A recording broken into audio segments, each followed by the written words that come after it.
Alhamdulillah, wassalatu wassalamu ala rasulillah, amma ba'd.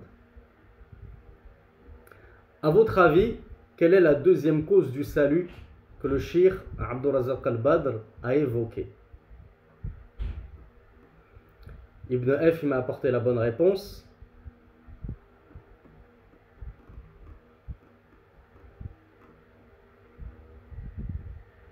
Bilal qui me parle de la connaissance d'Allah et de son messager, c'est pas vraiment la connaissance ici. Il suffit pas juste de connaître. Iblis, il connaît le tawhid, c'est pas pour autant qu'il y a adhéré. Les juifs connaissent la vérité, c'est pas pour autant qu'ils y adhèrent. Alors pour ceux qui n'ont pas encore trouvé la bonne réponse, quel est le pendant, quelle est la deuxième composante de la shahada? Le pendant du Coran. Qu'est-ce qui vient toujours avec le Coran dans notre religion?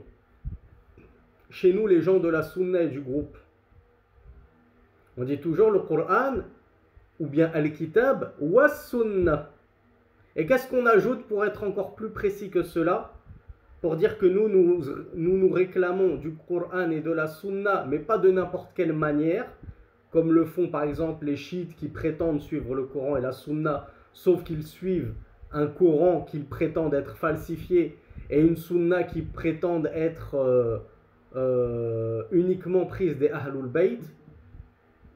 Voilà.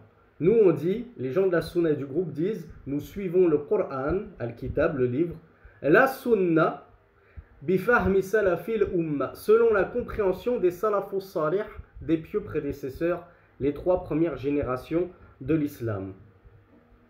Donc, puisque nous avons vu que la première cause, c'était la première cause du salut, c'est la concrétisation du tawhid, eh bien logiquement la seconde cause, c'est la concrétisation du suivi du messager d'Allah sallallahu alayhi wa sallam. Celui qui a concrétisé son tawhid et il ne veut pas suivre le prophète Muhammad sallallahu alayhi wa sallam, est-ce qu'il échappera au feu?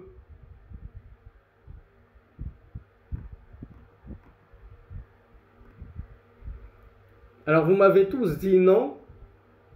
Je vais attendre un petit peu, je vais voir s'il y a un champion parmi vous qui se cache.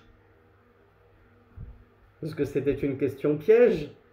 Alors on va voir si certains vont se rattraper. Maintenant que je vous ai dit que c'était une question piège. Celui qui a totalement concrétisé son tawhid et en même temps il ne suit pas le prophète sallallahu alayhi wa sallam. Il ne suit pas la sunna.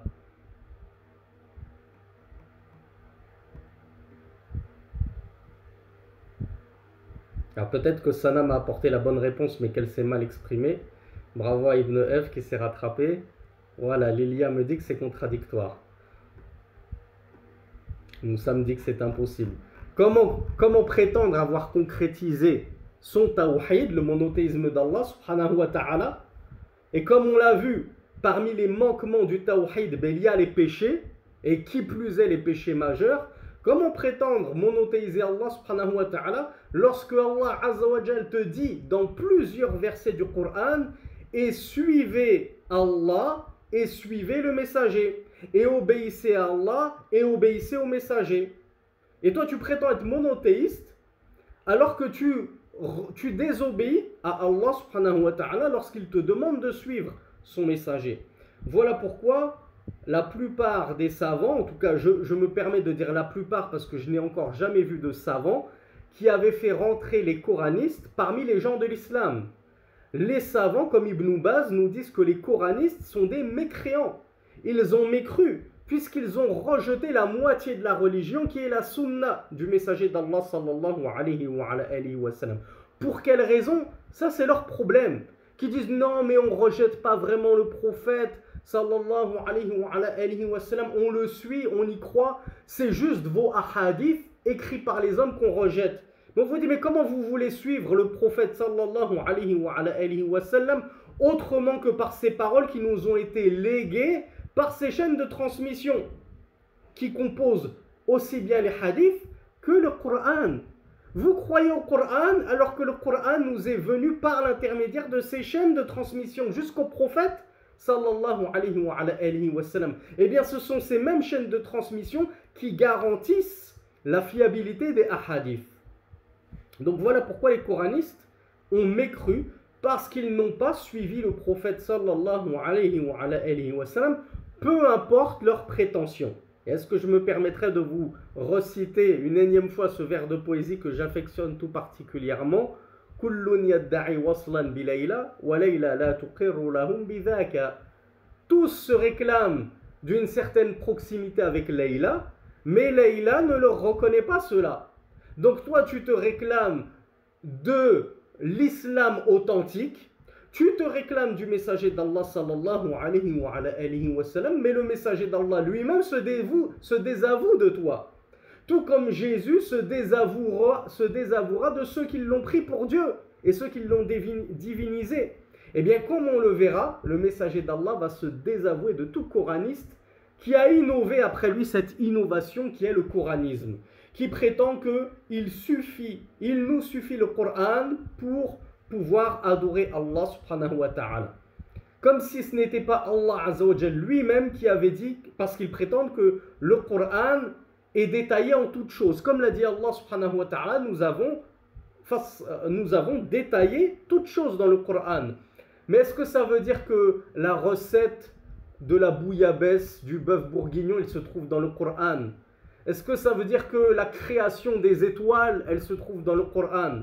Donc, le livre de Coran, il n'a pas pour objectif et pour but d'être une encyclopédie universaliste qui va parler de tous les sujets en détail. Mais le détail dont Allah Azza wa Jal, ces détails qu'Allah Azza wa Jal mentionne dans le Coran, c'est qu'il nous a demandé de retourner aux gens de science lorsque nous ne savons pas. Voilà pourquoi il y a cette histoire qu'on rapporte de Cheikh Ibn Uthaymin, rahmatullahi alayhi, où il était au restaurant et alors on a voulu justement lui poser cette question. Vous prétendez que dans le Coran tout est détaillé, eh bien où est-ce que se trouve la recette de ce plat que nous sommes en train de manger au restaurant? Alors Ibn Uthaymin, il a fait demander le chef, il a demandé à ce que le chef vienne, le chef cuisinier. Et lorsque le chef cuisinier est venu, il lui a dit, donne-moi la recette de ce plat, comment on prépare ce plat? Alors le chef, il lui a dit, c'est comme ci et comme cela. Il a dit, eh bien ceci se trouve dans le Coran. On avait notre réponse dans le Coran. Pourquoi? Parce qu'Allah Azza wa Jal nous a dit, fas'alu ahla dhikri in kuntum la ta'lamun. Demandez aux gens du rappel si vous ne savez pas. Eh bien moi, je ne connais pas la recette de la bouillabaisse, par exemple, des spaghettis bolognaises ou je ne sais quoi. Allah me dit, si je ne sais pas, je demande aux gens du rappel, je demande aux savants. Eh bien, si j'ai une question de cuisine, je vais demander aux savants de la cuisine, les cuisiniers. Si j'ai besoin d'une question en astronomie, je vais demander aux astronomistes. Donc Allah Azza wa Jal, il nous a tout détaillé dans le Coran, c'est-à-dire qu'il nous a tout détaillé des affaires de notre religion, de ce qui nous importe, de ce qui peut nous permettre de gagner le paradis.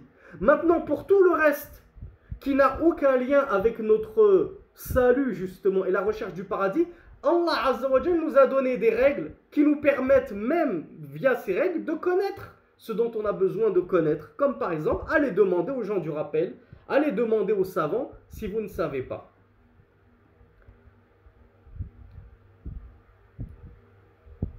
Donc on a dit que le Coran, il était détaillé en toutes choses pour ce qui concerne notre salut. Donc du coup, le Coran, il est censé nous avoir détaillé parfaitement la prière. Pas juste warka'u ma'ar raki'in, wasjudu, et inclinez-vous avec ceux qui s'inclinent, et prosternez-vous. Les coranistes, ils nous disent, bah si, la prière, elle est dans le Coran. Il y a des versets qui nous parlent de l'inclinaison, ar-ruku'. Il y a des versets qui nous parlent du sujoud, la prosternation. Il y a des versets qui nous disent wa qumu lillahi qanitin, et tenez-vous debout devant Allah, plein d'obéissance. Oui, mais comment tu remets ces versets dans l'ordre? Comment tu sais que ta prière, dans quel ordre tu l'as fait? Et Allah Azza wa Jal, il nous dit qu'il y a l'inclinaison et la prosternation, d'accord, mais combien de prosternation, combien d'inclinaison, et qu'est-ce que je dois dire dans ceci? Et est-ce que ce sont des piliers ou des wajibat ou des sunan, etc., etc. Ça, ce n'est pas détaillé. C'est détaillé d'un certain point de vue. Si on se réfère à la parole d'Allah, demandez aux gens du rappel si vous ne savez pas. Moi, je ne sais pas la prière comment est-elle faite. Eh bien, je vais voir un savant. Et le savant, qu'est-ce qu'il va me dire? Eh bien, il va me dire Allah a dit ceci. et le messager d'Allah a dit cela. Donc celui qui de base nous dit oui mais moi ça m'intéresse pas et le messager d'Allah a dit ceci et cela, eh bien comment peut-il prier Allah subhanahu wa ta'ala correctement? Chaque coraniste a une prière différente de son voisin coraniste, puisque chacun va interpréter à sa manière le Coran. Pareil pour les temps des prières. Vous allez trouver des coranistes qui vont dire on n'a que 2 prières dans la journée, puisqu'Allah Azza wa Jal nous demande de l'adorer au petit matin et à la fin de l'après-midi. Donc il y a juste Salatul Fajr et Salatul Asr chez certains coranistes. Donc vous voyez que c'est la porte ouverte à toutes les hérésies. Et voilà pourquoi les coranistes sont hérétiques et voilà pourquoi ils sont mécréants. Qu'Allah Azza wa Jal nous préserve de tomber dans cette déviance. Cela me fait penser à une sœur qui m'a écrit il n'y a pas longtemps en me disant qu'elle suivait mes cours, subhanallah, elle suivait mes vidéos et à cause d'une recommandation YouTube, elle a cliqué dessus et elle est tombée sur la vidéo d'un coraniste qui lui a mis plein d'ambiguïtés dans la tête. Et donc elle m'a écrit totalement affolée, en plein doute, en me disant mais oui, mais il a raison, c'est pas normal que le Coran ne nous suffise pas. Oui, le Coran nous suffit, mais le Coran nous demande de suivre la Sunna. Donc nous suivons la Sunna parce que c'est le Coran qui nous y invite et qui nous l'impose même. Donc, point de salut de l'enfer sans cette deuxième cause sine qua non et fondamentale qui est ittiba'u sunnatin nabiyyi sallallahu alayhi wa ala alihi wa sallam. Alors le Cheikh Abdurrazaq al-Badr nous dit فَالْعِنَايَةُ بِالسُّنَّةِ النَّبَوِيَّةِ وَالْهَدْيِ الْمُبَارَكِ الَّذِي كَانَ عَلَيْهِ رَسُولُ اللَّهِ صلى الله عليه وعلى آله وسلم تعلما وعملا يعد من الأسباب العظيمة للنجاة يوم القيامة.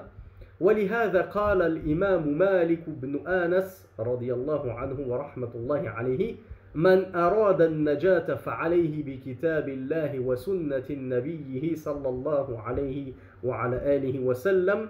وقال السنة سفينة نوح من ركبها نجا ومن تخلف عنها غرق. Donc le Cheikh Abdurrazaq al-Badr, hafizahullah, nous dit que le soin apporté à la sunna prophétique, à cette guidée bénie du messager d'Allah sallallahu alayhi wa alihi wa sallam, ta'alluman wa amalan, en termes d'études. Mais est-ce que ça suffit, mes frères et mes sœurs, d'étudier uniquement la sunna, d'être de grands savants qui connaissons les hadiths par cœur, mais je ne les applique pas? Non, il faut l'étudier la sunna pour l'appliquer. Et comment appliquer la sunna sans l'étudier? Donc les deux vont de pair. Les deux sont intrinsèquement liés. Donc le Cheikh Abdurrazaq al-Badr, il nous dit qu'il faut apporter un soin tout particulier à l'étude de la sunna, à la sunna du messager d'Allah sallallahu alayhi wa sallam, en termes d'étude et de pratique, de mise en pratique.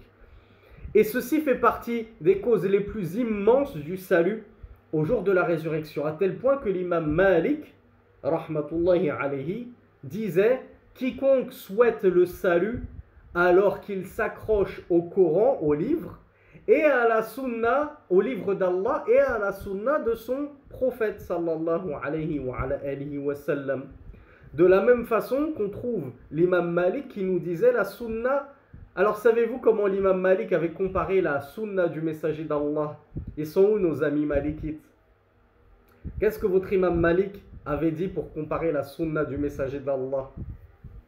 L'avait comparé par quoi? Bravo Majda, bravo Dounia, bravo Anas, bravo Ardo, vous êtes nombreux à le savoir. Il l'a comparé au bateau de Noé.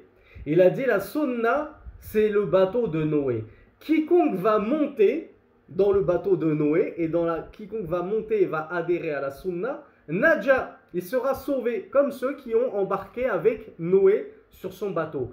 Et quiconque n'y monte pas et refuse donc la sunna, alors il périra, il se noiera. Donc c'est là qu'on voit que les coranistes ont péri parce qu'ils ont rejeté la sunna du messager d'Allah sallallahu alayhi wa sallam, de la même façon qu'ont péri tous ceux qui se sont moqués de Noé durant son temps et qui ne sont pas montés sur son bateau parce qu'ils ne croyaient pas ce déluge dont il les avait menacés. فإن الدنيا مثلها أو مثلها مثل البحر الذي لا بد للخلق كلهم من ركوبه ليقطعوه إلى الساحل الذي فيه دوارهم وأوطانهم ومستقرهم ولا يمكن قطعه إلا في سفينة النجاة فأرسل الله رسله تعرف الأمم اتخاذ سفن النجاة وتأمرهم بعملها وركوبها. Ici le cheikh Abdul Razak al-Badr, je pense que je ne vais pas lire l'exemple en entier parce qu'il est long, ça va nous faire rallonger le cours inutilement. Il nous donne une parabole, il nous dresse une parabole sur, cette parabole, elle a été, on la trouve dans Uddatus Sabirin de l'imam Ibn Qayyim al-Jawziyya, c'est lui qui a dressé cette parabole. Il nous explique que l'exemple de ce bas monde, il est justement comme l'exemple d'une mer que les gens sont obligés de traverser parce que de l'autre côté de cette mer-là se trouve leur demeure, toutes leurs affaires, tous leurs biens. Donc imaginez-vous des gens qui sont à l'autre bout d'un rivage, il y a la mer qui les sépare de leur demeure, de leurs biens, etc. Donc ils sont obligés de regagner l'autre bord du rivage. Eh bien, ils ne peuvent traverser cet océan, cette mer, si ce n'est avec un bateau. Eh bien, l'imam Ibn Qayyim al-Jawziyya nous dit ceci est l'exemple de la dunya. La dunya, pour la gagner, c'est-à-dire pour faire partie des grands gagnants dans cette vie d'ici-bas, eh bien, on est obligé de la traverser et du coup, on est obligé d'avoir un bateau pour pouvoir traverser cette mer, cette dunya, sain et sauf.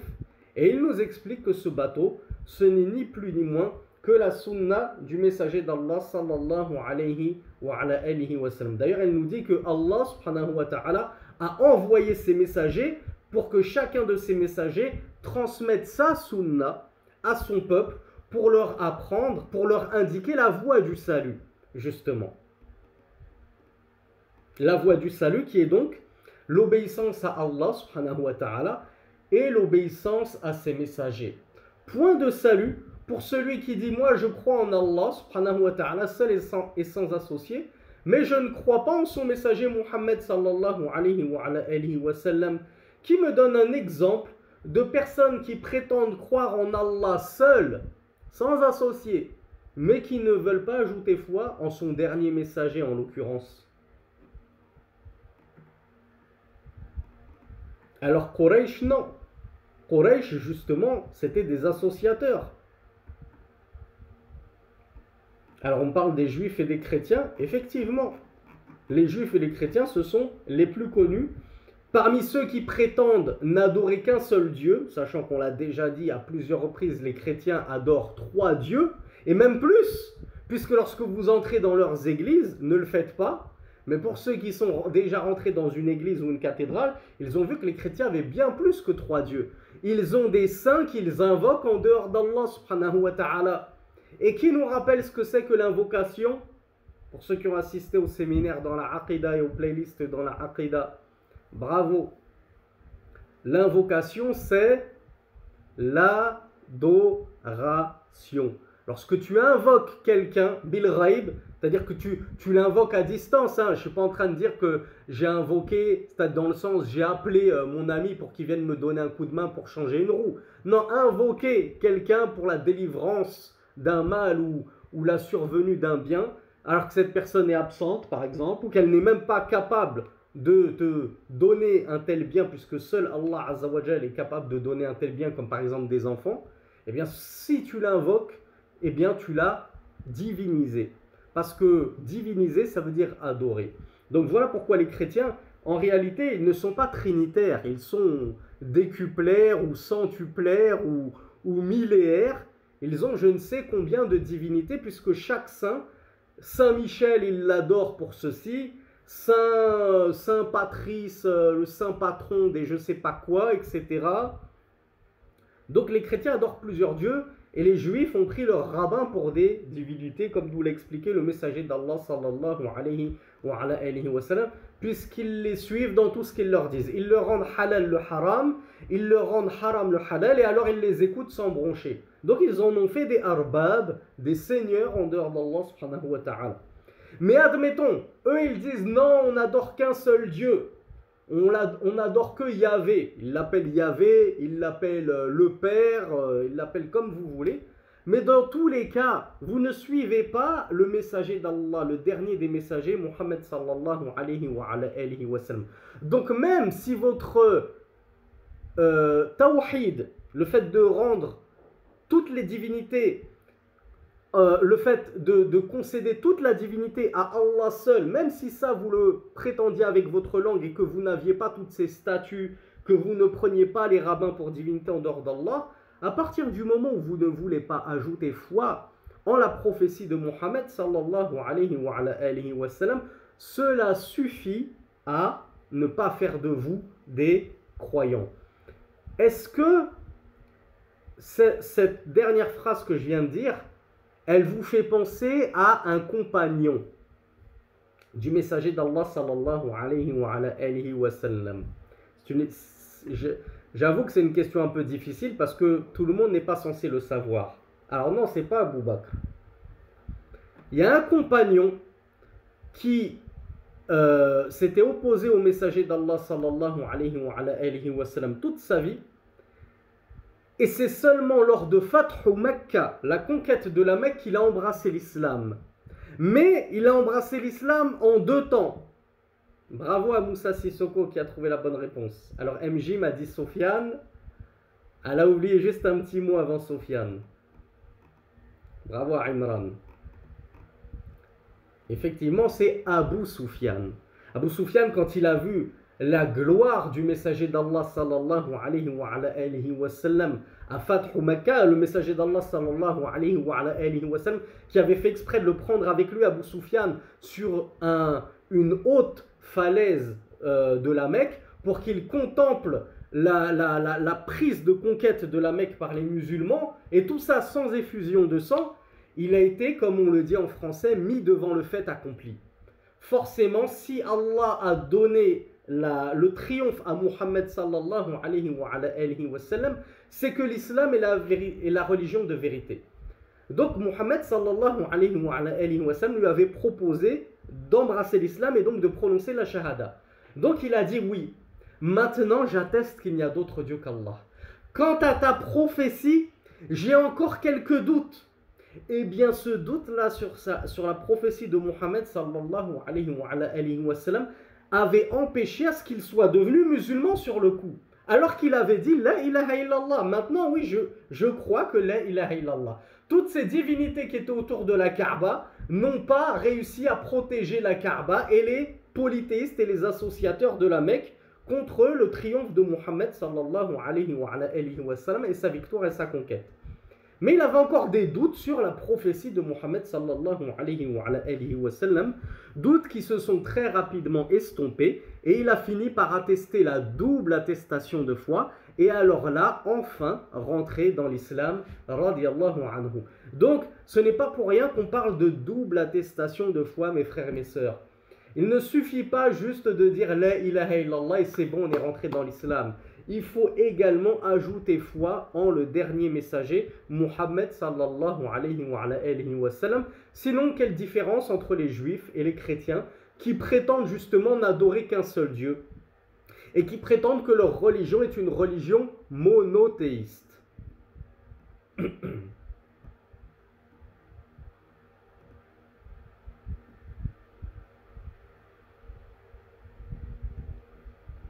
L'imam Ibn al-Qayyim poursuivait dans son exemple, souvenez-vous, le rivage qui sépare les gens de leurs habitations et de leurs biens et qu'on ne peut traverser qu'avec Safinatun Najah, le bateau du salut. Eh bien, il a dit les croyants, parmi eux, ils ont traversé la mer avec ce bateau et donc ils ont eu le salut dans cette vie d'ici-bas. Et on compare cet exemple-là aux croyants qui se sont accrochés au bateau du Coran et de la Sunna. Et il nous dit, il y a d'autres gens qui ont trouvé difficile le fait de fabriquer un bateau, parce qu'il faut le fabriquer le bateau, comme Nuh. Le bateau, il ne lui est pas descendu du ciel comme ça. Donc, ils ont dit, c'est compliqué de fabriquer un bateau, et pour pouvoir le monter et voguer dessus, et regagner la terre ferme et l'autre rive, alors qu'est-ce qu'ils ont dit? Ils ont dit, on va rentrer dans l'eau comme ça à pied, Et puis lorsqu'on sera arrivé suffisamment loin, qu'on a l'eau jusque-là, eh bien on va traverser l'océan à la nage. Vous connaissez quelqu'un, vous, qui a réussi à traverser tout le Pacifique à la nage? Qu'est-ce qui se passe quand on essaye de traverser le Pacifique ou l'océan Atlantique à la nage? Eh bien on meurt, on se noie. Tel est l'exemple de celui qui dit « Ah non, la sunna c'est trop compliqué, il y a trop de choses à étudier dans la sunna, le Coran c'est déjà 605 pages, 605 ou 603, j'ai un petit doute. Le Coran c'est déjà une 600aine de pages, on ne va pas en plus se rajouter la sunna, on se suffit du Coran. » Eh bien ceux qui n'ont pas voulu monter sur le bateau de la sunna, alors on me dit 604 entre les deux, eh bien celui qui n'a pas voulu monter sur le bateau de la sunna, eh bien il est mort noyé, comme celui qui n'a pas voulu fabriquer son bateau pour traverser l'océan qui le séparait de son habitation, de ses biens et de sa famille. Donc bel exemple de l'imam Ibn Qayyim al-Jawziyya pour nous illustrer l'importance de la sunna et à quel point c'est notre radeau de sauvetage dans cette vie d'ici-bas. فمن موجبات النجاة العناية بسنة النبي صلى الله عليه وعلى آله وسلم ولزوم نهجه القويم وقد قال الله سبحانه وتعالى لقد كان لكم في رسول الله أسوة حسنة لمن كان يرجو الله واليوم الآخر وذكر الله كثيرا. Dans Surat Al-Ahzab, les coalisés, verset 21, Allah Azza wa Jal nous dit: vous avez certes en le messager d'Allah un bel exemple, un beau modèle pour quiconque espère en Allah, c'est-à-dire qu'il espère la rencontre d'Allah subhanahu wa ta'ala et le jour dernier. Donc il espère le jour dernier, il croit au jour dernier. Et quiconque évoque Allah abondamment. Donc Allah ici, il nous dit que nous avons un excellent modèle en le messager d'Allah sallallahu alayhi wa alihi wa sallam. Est-ce qu'il y a parmi nous, parmi la centaine de participants que nous sommes, un coraniste qui se cacherait? N'ayez pas honte de dire oui, on est là pour apprendre. Ou quelqu'un qui aurait des doutes. Quelqu'un qui a des doutes sur l'importance de la sunna, qui est touché par les ambiguïtés des coranistes et qui se cherche un petit peu. J'ai eu un oui, donc admettons qu'on ait un coraniste parmi nous, qu'Allah Azza wa Jal facilite à notre frère coraniste de revenir à l'islam authentique qui est le Coran et la sunna. Allah subhanahu wa ta'ala, il nous dit dans le verset 21 de Surat Al-Ahzab, les coalisés, vous avez certes un excellent modèle, un beau modèle en le messager d'Allah pour quiconque espère Allah et le jour dernier et évoque Allah fréquemment. Akhi Urti, là je pose la question à tout le monde, pas forcément à la personne coraniste éventuellement qui serait parmi nous. Si Allah Azza wa Jal nous dit que nous avons en le messager d'Allah un excellent modèle, qu'est-ce que ça signifie avoir un modèle? Quel est le but d'avoir un modèle? Qu'est-ce que ça implique qu'Allah Azza wa Jal nous ait envoyé un modèle? Alors vous me dites tous, le but c'est qu'on le suive.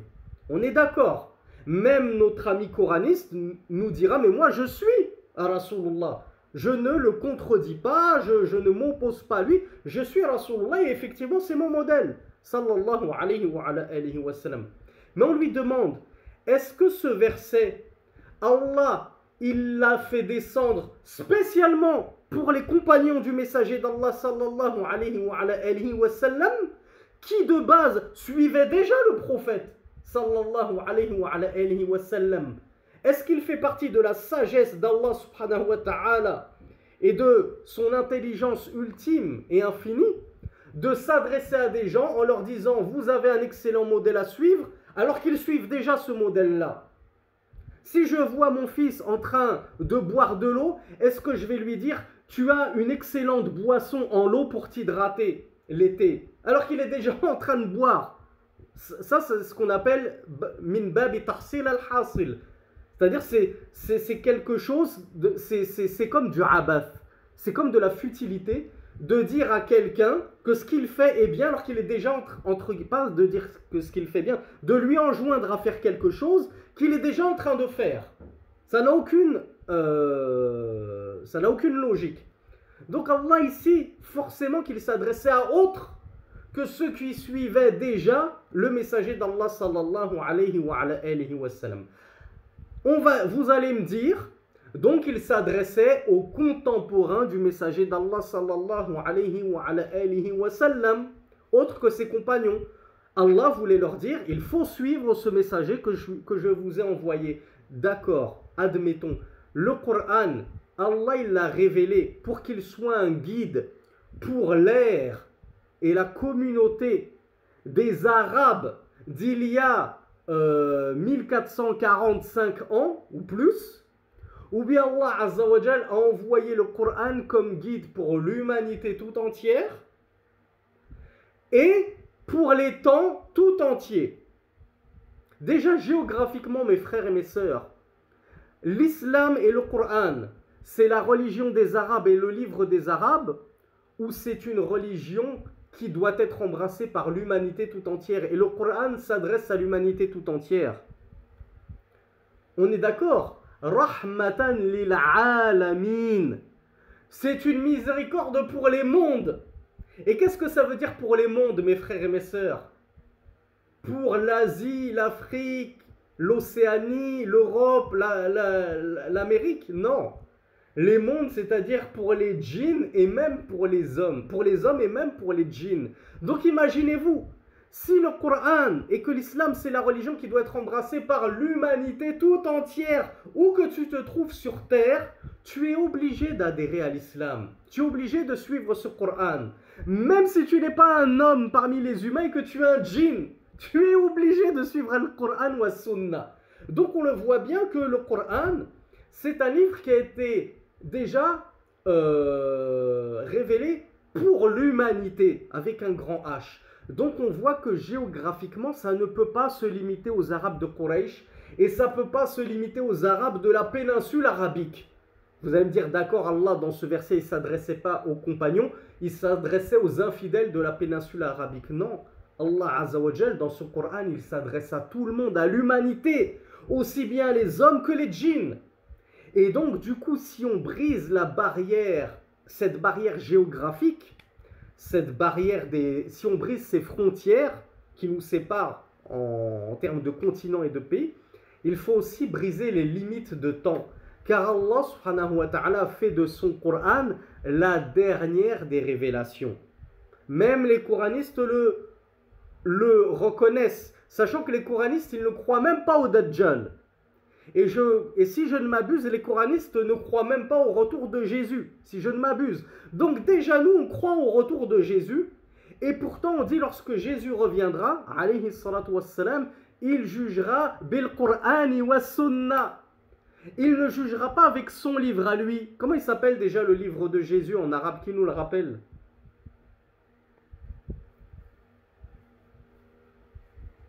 Bravo. J'ai eu peur de lire les évangiles. Ah, Ilyes, mauvaise réponse d'Ilyes, qui me dit la Bible. Pas du tout. La Bible, c'est un ouvrage contemporain qui réunit l'Ancien Testament déformé et le Nouveau Testament déformé. Donc c'est un livre déformé, la Bible. Jésus, il n'a pas reçu la Bible. Jésus, il a reçu Al-Injil. Non pas les évangiles, mais l'évangile. Au singulier. Alors que les chrétiens, ils croient en Al-Anajil, les évangiles, l'évangile de Saint Paul, de Saint Pierre, etc., etc. Nous, on croit en Al-Injil, la parole d'Allah Azza wa Jal qu'il a révélée à Jésus. Est-ce que Jésus, lorsqu'il reviendra à la fin des temps, il jugera avec l'évangile et sa sunna à lui? Et on va revenir à la sunna des Banu Israël de l'époque de Isa? Non.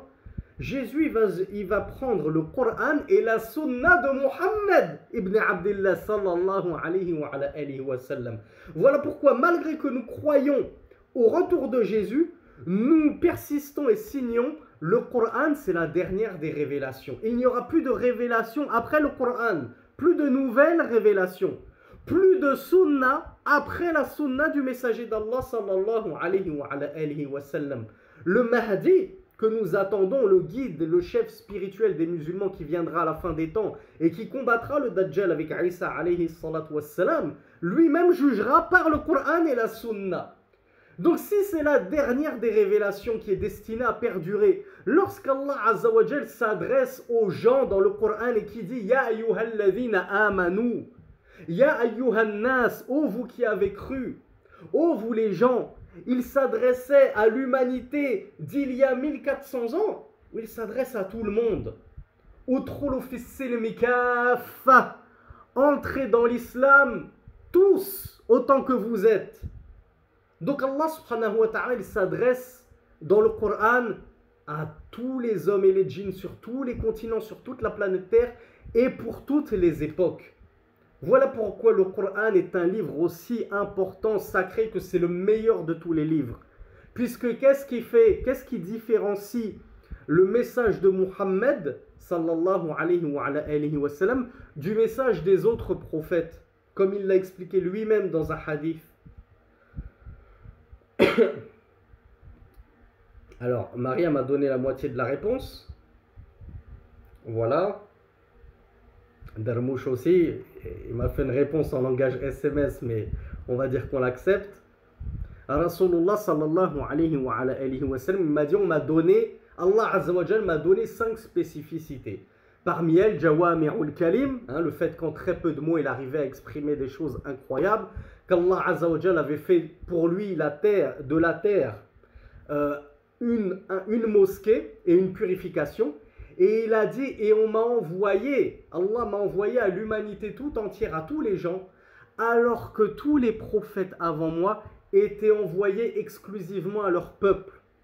Et ceux-ci réfutent totalement le mensonge des missionnaires chrétiens qui viennent dire aux gens et qui viennent prendre des billets d'avion de 10 heures pour aller se retrouver à l'autre bout de la planète en leur disant « Jésus vous aime ».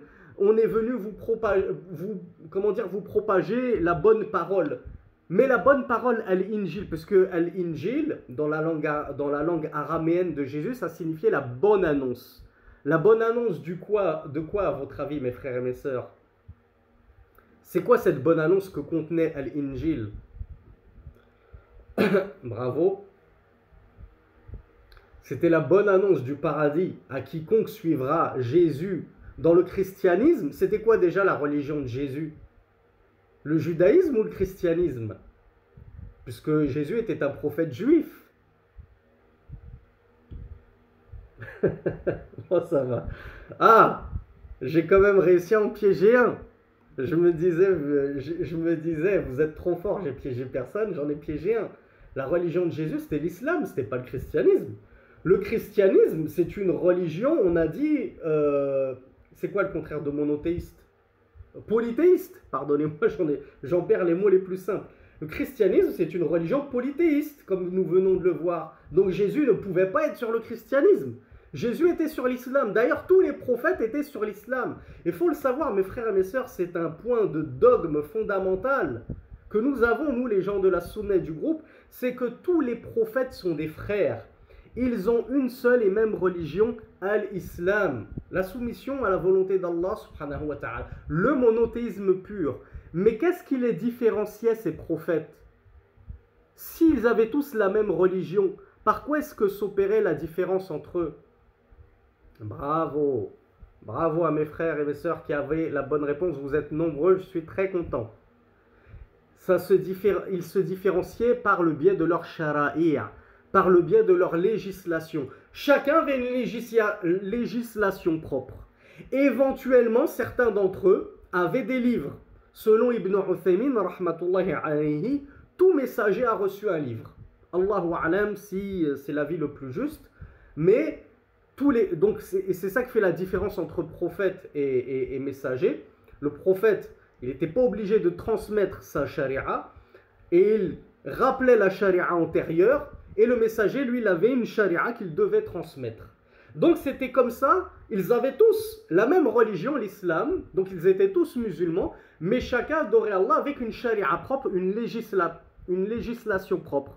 Donc il y en avait qui avaient un jeûne particulier qui était éventuellement différent d'une autre. Pareil pour la prière, pareil pour les ablutions. Allahu a'lam. Chacun avait sa façon d'adorer Allah subhanahu wa ta'ala. Quant au credo, le monothéisme, il était commun à tous les prophètes. Donc, nous avons vu que l'islam et le Coran, il est intemporel, entre guillemets, c'est-à-dire qu'il est amené à traverser les temps parce qu'il est adapté aux temps les plus reculés et que tout le monde sur terre, peu importe son époque, doit ajouter foi en le message de l'islam et le message du Coran, puisqu'Allah Azza wa Jal s'adresse à tout le monde dans le Coran. Donc après cette longue introduction, parce qu'il faut bien préparer le terrain pour pouvoir convaincre les coranistes qui sont épris de doutes et gangrénés par les ambiguïtés, nous revenons à ce verset. Vous avez certes en le messager d'Allah un beau modèle pour quiconque espère Allah et le jour dernier et évoque Allah et le jour dernier et évoque Allah fréquemment ou abondamment. Du coup, puisque nous venons de voir que le Coran il s'adresse à toute l'humanité et il s'adresse à toutes les époques, le modèle, nous venons de le dire en préambule de notre introduction, c'est quelqu'un qui doit être suivi. Donc, aux coranistes, nous leur posons cette question: comment pouvez-vous suivre ce modèle que vous êtes obligés de suivre, puisqu'on a vu qu'en tout temps on doit le suivre et en tout lieu on doit le suivre?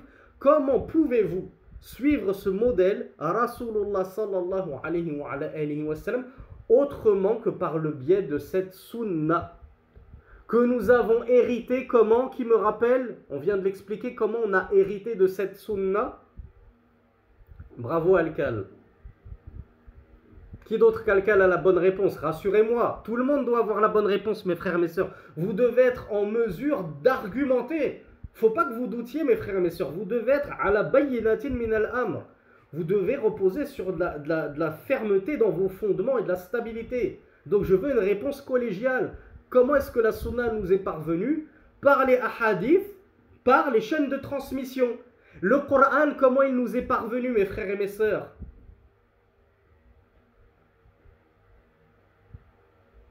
Par les mêmes chaînes de transmission.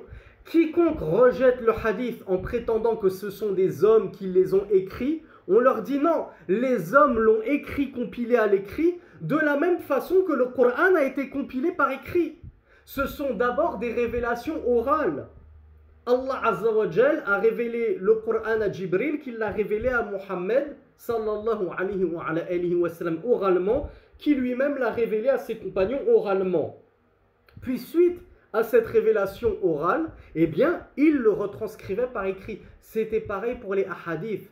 Vous savez bien que, oui, eux, ils ont des comment on appelle ça, des pseudo-arguments pour nous contrer. Ils disent Rasulullah sallallahu alayhi wa sallam, il avait interdit à ce qu'on retranscrive ces ahadiths. Et c'est vrai qu'on trouve mention de cette parole du messager d'Allah sallallahu alayhi wa sallam, parce qu'il ne voulait pas que ces hadiths se mélangent à la parole d'Allah et qu'on ne sache plus qu'est-ce qui fait partie du Coran et qu'est-ce qui fait partie des hadiths.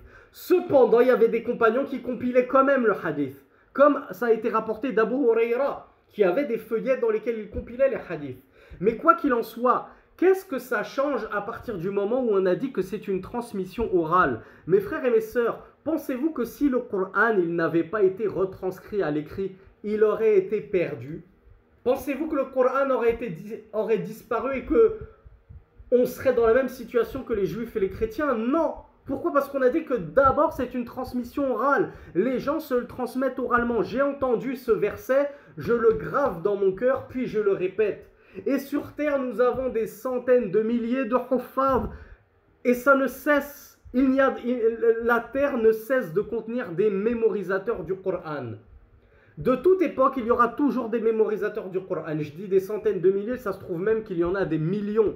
Subhanallah, même quand je vivais en terre de Kouf, dans mon petit 93, une petite banlieue du 93, j'avais dans ma mosquée, dans toutes les mosquées dans lesquelles j'ai évolué, je trouvais des mémorisateurs du Coran. Vous imaginez, vous allez dans des terres de Kouf, de mécréance, dans des petits patelins perdus dans le sud de la France, vous allez trouver dans une mosquée 2-3 personnes âgées, hein, les ammis, qui ont appris le Coran par cœur. Donc déjà, même s'il n'était pas retranscrit par écrit, le Coran il est gravé dans les poitrines des mémorisateurs du Coran. C'est pareil pour la Sunna. Elle a été transmise oralement. Quand bien même Rasulullah sallallahu alayhi wa sallam avait interdit qu'on l'écrive, qu'est-ce que ça change? Qu'est-ce que ça change puisque les compagnons l'avaient dans leur cœur, ils l'avaient appris par cœur, ils la retransmettaient aux tabi'in, à leurs successeurs, qu'ils les retransmettaient eux-mêmes aux atba'u tabi'in, qu'ils les retransmettaient eux-mêmes à l'imam Shafi'i, à l'imam Ahmed qui l'a retransmis à l'imam Bukhari. Vous voyez, la chaîne elle est courte. Entre Bukhari, Muslim et le prophète sallallahu alayhi wa sallam, il n'y a pas 50 maillons. Ne pensez pas qu'il y a une centaine de personnes. La chaîne elle est super courte. Et elle est super préservée. C'était, je le tiens, ce hadith d'un grand mémorisateur, qui le tient d'un grand mémorisateur, qui le tient d'un grand mémorisateur. Et pour prendre le hadith d'une personne, les conditions étaient drastiques. Et l'imam Bukhari était justement celui qui avait les conditions les plus drastiques. Voilà pourquoi les savants disent qu'il n'y a pas plus sahih authentique comme ouvrage après le Coran que le sahih de l'imam al-Bukhari. Tellement les conditions étaient dures pour figurer, pour avoir le droit de figurer dans son sahih, sa compilation des hadiths authentiques. Donc, on en revient à la case départ, mes frères et mes sœurs, puisque le Coran nous est parvenu de la même façon que la sunna, c'est-à-dire par voie orale et par le biais de ces chaînes de transmission, rejeter la sunna sous prétexte qu'elle a été écrite 200 ans après la mort du prophète sallallahu alayhi wa sallam, nous venons de voir que c'est faux, puisque de tout temps, certains avaient quand même écrit quelques hadiths du messager d'Allah, mais nous avons dit, peu importe que ça ait été écrit ou pas, à partir du moment où la transmission orale elle a été sauvegardée, comme ça a été sauvegardé pour le Coran. Sauf que le Coran s'était sauvegardé oralement et en même temps à l'écrit. Il y avait plus de sauvegarde écrite du Coran que de la Sunna, puisque le prophète sallallahu alayhi wa sallam avait interdit de l'écrire. Mais le but est le même, la transmission elle a été sauvegardée. Donc on ne peut pas rejeter la Sunna sur ce motif tout en acceptant le Coran qui repose sur les mêmes motifs et les mêmes causes de transmission et les mêmes modalités de transmission. Dans ce cas-là, si tu mécrois en la Sunna que nous avons dans Sahih Bukhari, Sahih Muslim, ça implique que tu dois également mécroire au Coran selon les mêmes ambiguïtés que tu as dans la tête. En te disant, le Coran c'est juste des hommes qui l'ont rapporté d'autres hommes, qui l'ont rapporté d'autres hommes. Or les hommes, eh bien ils sont soumis à l'erreur, ils peuvent s'être trompés. Ben non, parce qu'Allah subhanahu wa ta'ala a préservé cette religion. Et le Coran ne se prenait pas de n'importe qui. Il se prenait de personnes scrupuleuses, qui avaient ce qu'on appelle al-adala, l'intégrité, qui avaient une mémoire infaillible, entre guillemets, de la même façon que les hadiths, on ne les prenait pas de n'importe qui. Voilà pourquoi on a des hadiths qu'on juge faibles, puisque la personne, elle était par exemple connue pour avoir une mauvaise mémoire. Donc son hadith à lui, on disait attention, son hadith, il est faible. On ne va pas baser nos jugements religieux et notre dogme et notre credo, al-aqidah, sur son hadith à lui. À la limite, son hadith à lui, on peut le prendre dans ce qui a trait au bon comportement, à la biographie, des choses comme ça. Dans un autre verset, Allah subhanahu wa ta'ala nous dit فَلْيَحْذَرِ الَّذِينَ يُخَالِفُونَ عَنْ أَمْرِهِ أَنْ تُصِيبَهُمْ فِتْنَةٌ أَوْ يُصِيبَهُمْ عَذَابٌ أَلِيمٌ. Dans Sourate An-Nur, la lumière, verset 63, Allah subhanahu wa ta'ala nous dit que prennent garde ceux qui s'opposent à son ordre, c'est-à-dire à l'ordre du messager d'Allah sallallahu alayhi wa sallam, qu'ils prennent garde ceux qui s'opposent à son ordre, que ne les touche une fitna, une épreuve, ou que ne les touche un châtiment douloureux. Le châtiment douloureux ici c'est l'enfer. Allah Azza wa Jal menace clairement de l'enfer ceux qui s'opposent au messager d'Allah sallallahu alayhi wa sallam. Encore une fois mon frère, est-ce que ce verset il concernait uniquement les Qurayshites qui se sont opposés au messager d'Allah sallallahu alayhi wa sallam? Et dans ce cas-là, ce verset-là il ne nous concerne plus. Mais akhi, Urti, dans ce cas-là, dans le Coran, combien de versets ne nous concernent plus? Et au juste, quel verset nous concerne? Selon ta logique à toi, selon tes prétentions à toi. Si tu dis tel verset, il concerne uniquement les compagnons. tel verset il concerne uniquement les Arabes de toute la péninsule, tel verset il concerne là le monde entier. D'accord? C'est quoi ton... Comment on appelle ça? C'est quoi ta règle pour distinguer quel verset concerne que les compagnons, quel verset concerne tous les Arabes et quel verset concerne le monde entier? D'où tiens-tu cette distinction? Est-ce que toi tu as une preuve? Puisque tu dis on ne se base que sur le Coran et on rejette la Sunna. Ou dans le Coran, Allah nous dit attention, ce verset c'est pour les compagnons. Je ne parle pas à n'importe qui, je m'adresse uniquement aux compagnons. Attention, ce verset c'est pour l'humanité tout entière. Subhanallah. Tu dois prendre tous les versets, tu dois les prendre pour toi. Et les versets qui s'adressent textuellement à certaines catégories des croyants, Allah Azza wa Jalla l'a dit de manière explicite. Comme lorsqu'il s'adressait exclusivement à son prophète, sallallahu alayhi wa sallam.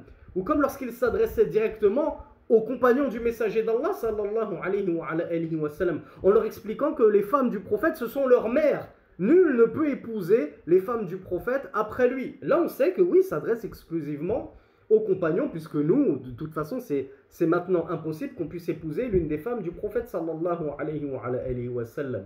Pour toutes ces exceptions, pour tous les autres cas de figure que ces exceptions à la règle, alors le Coran, il s'adresse à tout le monde. Et donc Allah Azza wa Jal, il s'adresse aussi à toi, mon frère, ma soeur, lorsqu'il dit que prennent garde ceux qui s'opposent à son ordre, que ne les touche une fitna, une épreuve, ou que ne les touche un châtiment douloureux. Et ce verset, comme il s'applique pleinement aux coranistes qui s'opposent à l'ordre du messager d'Allah sallallahu alayhi wa sallam, puisqu'ils se sont eux-mêmes coupés la route qui les mène au prophète sallallahu alayhi wa sallam.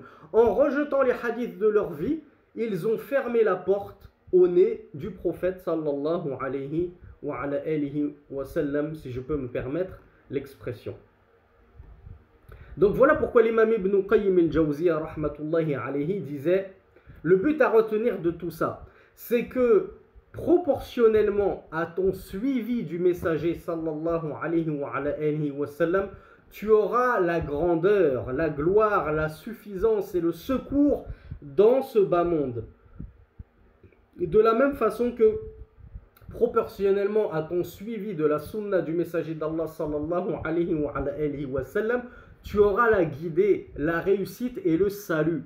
Donc les coranistes qui ne suivent pas du tout le prophète sallallahu alayhi wa sallam, c'est même pas qu'ils le suivent un petit peu ou qu'ils le suivent à moitié, ils ne le suivent tout simplement pas du tout, puisqu'ils ont rejeté toute la sunna entièrement. Eh bien alors on en comprend que eux, ils ont zéro hidayah, ils ont zéro guidée, ils ont zéro falah, et ils ont zéro najah, ils ont zéro succès et salut. Voilà pourquoi les savants les considèrent mécréants, et voilà pourquoi nous insistons si fréquemment sur les coranistes, puisque je vous rappelle, comme je vous l'ai déjà dit, qu'ils pullulent sur les réseaux sociaux et plus précisément sur TikTok. TikTok est infesté de coranistes. Prenez-y garde, mes frères et mes sœurs. Ils font une grosse da'wa de leur côté, de grosses ambiguïtés qu'ils répandent sur les différents réseaux sociaux. Alors oui, vous allez me dire, il y a beaucoup de Khawarij aussi, il y a beaucoup de Ash'arites, il y a beaucoup de Soufis.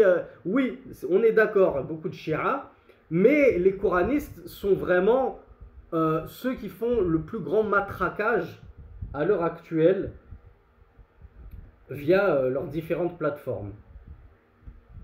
Donc l'imam Ibn Qayyim al-Jawziyya nous résume que Allah subhanahu wa ta'ala, il a accroché le bonheur dans les deux mondes, la terre, la vie d'ici-bas et l'au-delà, il l'a raccroché au suivi du messager d'Allah sallallahu alayhi wa sallam.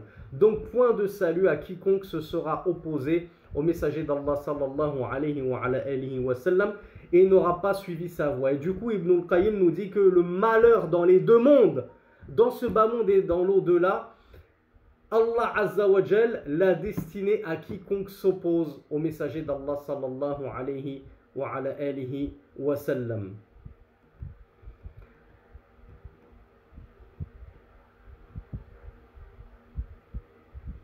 Alors l'imam Abdur Razak al-Badr vient en commentaire et il nous dit concernant les œuvres de celui qui va s'opposer à la voie du messager d'Allah sallallahu alayhi wa sallam. Je vous donne un exemple tout bête concernant la prière pour le coraniste. La prière du coraniste, ça fait partie des œuvres de ceux qui se sont opposés à la guidée du prophète sallallahu alayhi wa sallam. Ces œuvres-là, elles sont faites en admettant sincèrement pour la face d'Allah seul. Que dites-vous de cette œuvre-ci? Que pensez-vous d'une telle œuvre? Alors bravo. Bravo à ceux qui m'ont dit qu'elle n'est pas acceptée, elle est rejetée, elle est invalide. Et bravo encore plus à ceux qui m'ont dit qu'une œuvre, pour être valide et acceptée, elle devait répondre à deux conditions sine qua non. Premièrement, c'est al-ikhlasu lillah. Il faut que cette œuvre elle soit vouée entièrement à Allah, mais pas que. En second plan, elle doit être en conformité avec la sunna du messager d'Allah sallallahu alayhi wa sallam. Donc tu pourrais être le plus mukhlis du monde dans ta prière. Cette prière, je l'avoue uniquement à Allah Azza wa Jal. Cependant, moi, c'est ma prière du matin, la Fajr, et je la prie en 6 unités puisque je suis un coraniste. Et qu'Allah Azza wa Jal, il ne m'a pas détaillé dans le Coran comment je dois prier le Fajr. Il m'a juste dit de prier au petit matin, de m'incliner, de me prosterner, de me tenir debout. Eh bien, moi, mon Fajr, il est constitué de 6 unités. Dans chaque unité, j'ai 3 inclinaisons et j'ai 4 prosternations. Et j'ai un tashahoud dans chaque unité. Voire même, je n'ai pas de tashahoud du tout puisque ce n'est pas mentionné dans le Coran, ce tashahoud. J'ai 0 tashahoud. Et cette prière, je la fais avec une ferveur incroyable pour Allah seul. Est-ce qu'elle est acceptée? Non. Cette prière, elle est rejetée, elle est nulle. Totalement invalide. Nulle dans le sens, elle ne vaut rien. Voilà pourquoi l'imam, le cheikh Abdurrazaq al-Badr, il nous dit toute œuvre de celui qui va œuvrer, peu importe s'il est mukhlis, comme on l'a dit, même s'il est mukhlis, il va œuvrer contrairement à la sunna, à la guidée du messager d'Allah sallallahu alayhi wa sallam, alors son œuvre, elle lui est rejetée, elle n'est pas acceptée, donc elle est totalement invalide. فالأعمال المقبولة التي ينجو عاملها يوم القيامة هي الموافقة لهدي النبي صلى الله عليه وعلى آله وسلم لقوله من عمل عملا ليس عليه أمرنا فهو رد. Donc le Cheikh Abdurrazaq al-Badr nous dit l'œuvre qui est acceptée, maqboula, et si elle est acceptée, ça veut dire qu'elle est valide ou qu'elle est invalide à votre avis? Est-ce qu'une œuvre invalide, elle peut être acceptée? Pas possible. Qui dit œuvre acceptée dit qu'en même temps, forcément, elle a été validée au préalable. Donc le Cheikh Abdurrazaq al-Badr nous dit que les œuvres acceptées d'Allah subhanahu wa ta'ala et par lesquelles le serviteur d'Allah subhanahu wa ta'ala va trouver le salut yawm al-qiyamah, eh bien ce sont les œuvres qui sont en conformité avec la sunna du messager d'Allah sallallahu alayhi wa sallam, en fonction de la parole du messager d'Allah sallallahu alayhi wa sallam qui a dit quiconque œuvre d'une œuvre sur laquelle nous n'avons pas donné notre ordre, c'est-à-dire une œuvre que nous n'avons pas prescrite, que nous ne vous avons pas apportée, fahuwa rad, eh bien son œuvre elle est rejetée. Et bien sûr, je voulais vous poser la question, mais vous y avez répondu. Quelle est la deuxième condition que je dois apporter pour que l'œuvre soit acceptée et valide, en plus de la conformité avec le messager d'Allah sallallahu alayhi wa sallam? Il faut qu'elle soit faite avec al-ikhlas, c'est-à-dire qu'elle soit vouée uniquement à Allah subhanahu wa ta'ala.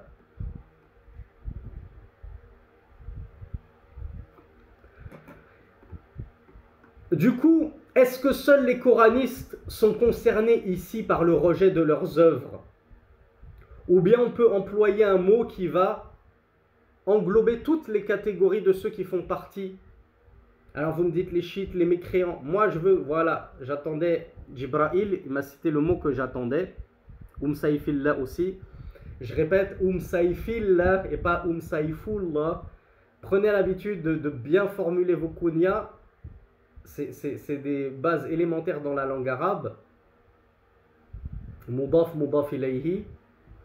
Saifillah, on dit Abdillah, pas Abdullah, et encore moins Abdallah.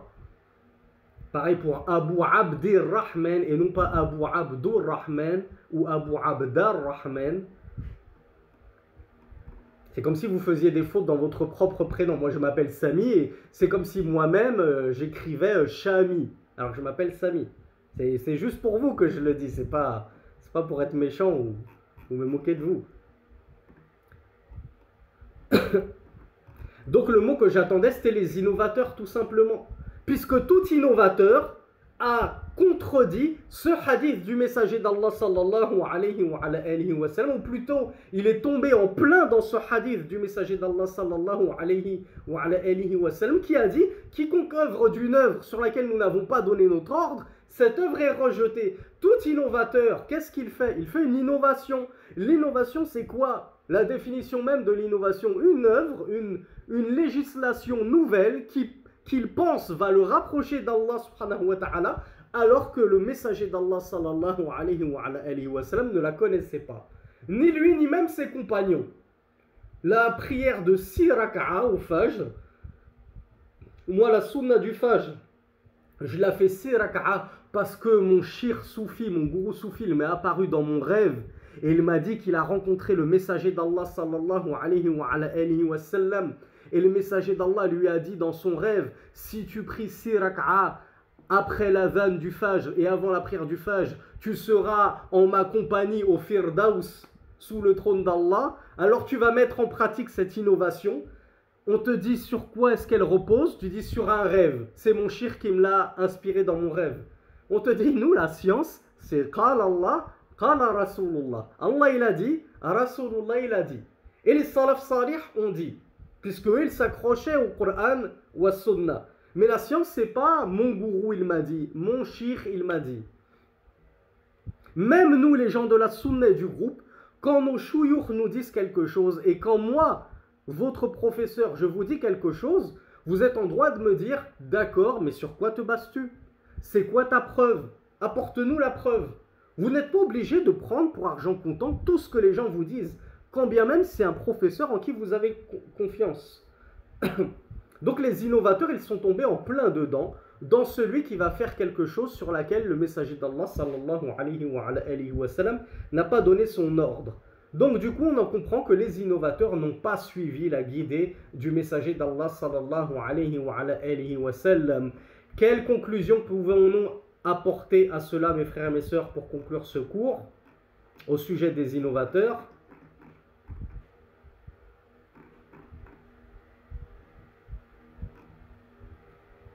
Est-ce que les innovateurs... Alors il y a Mjid qui me dit toute innovation est dans le feu, bravo, effectivement, mais moi je parle des innovateurs du coup. Est-ce que c'est l'innovateur avec son innovation? Allah il prend son innovation, il la jette dans le feu et l'innovateur il le met au paradis? C'est comme ça qu'il faut comprendre la parole du messager d'Allah. Kullu bid'atin dalala wa kullu dalalatin finnar. Toute innovation est un égarement et tout égarement est dans le feu. Ce qu'il faut retenir de ce cours, mes frères et mes sœurs, en guise de conclusion, c'est que les innovateurs, eux, n'auront pas le salut. Quel type de salut, à votre avis? Le premier type de salut qui est le salut du feu, ou le deuxième type de salut qui est le salut de l'éternité du feu? Alors je vais voir si j'ai des personnes très intelligentes et très futées parmi vous.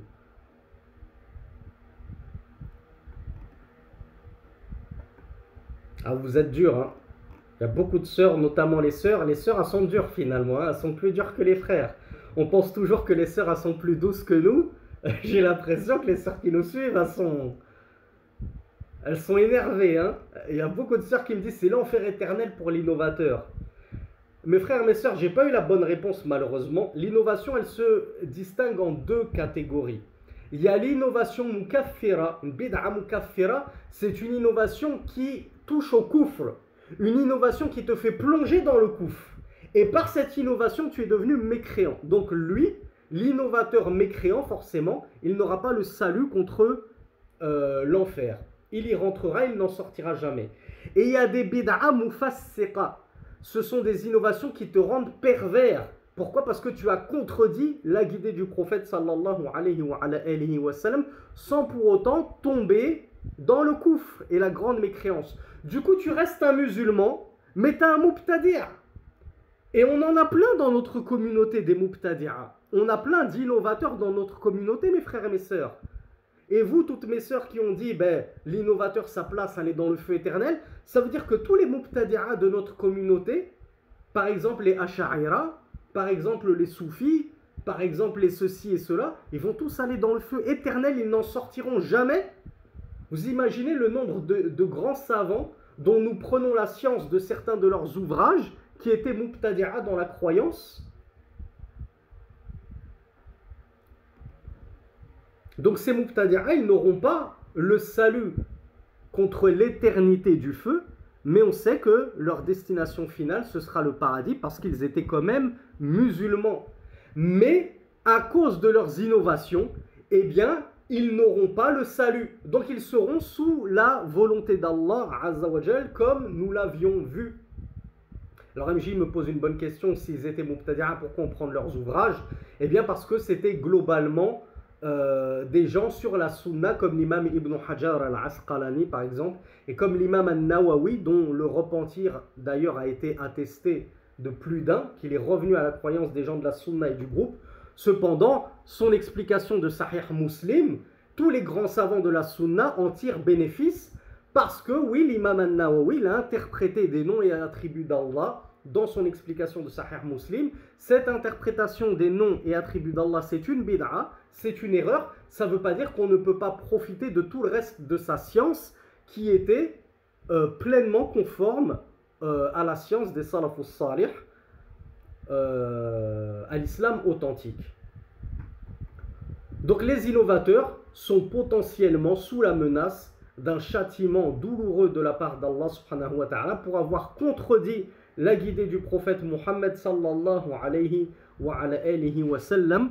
Et c'est pourquoi le prophète sallallahu alayhi wa sallam avait l'habitude de dire dans certaines introductions de ses sermons et de ses allocutions, et c'est pourquoi nous les imams, nous les prêcheurs et ceux qui montons sur le mimbar, on le dit de temps en temps également en introduction: Inna khayra al-hadith kitabullah wa khayra al-hadi hadi Muhammadin sallallahu alayhi wa sallam wa sharra al-umuri muhdathatuha wa kulla muhdathatin bid'a wa kulla bid'atin dalala wa kulla dalalatin finnar.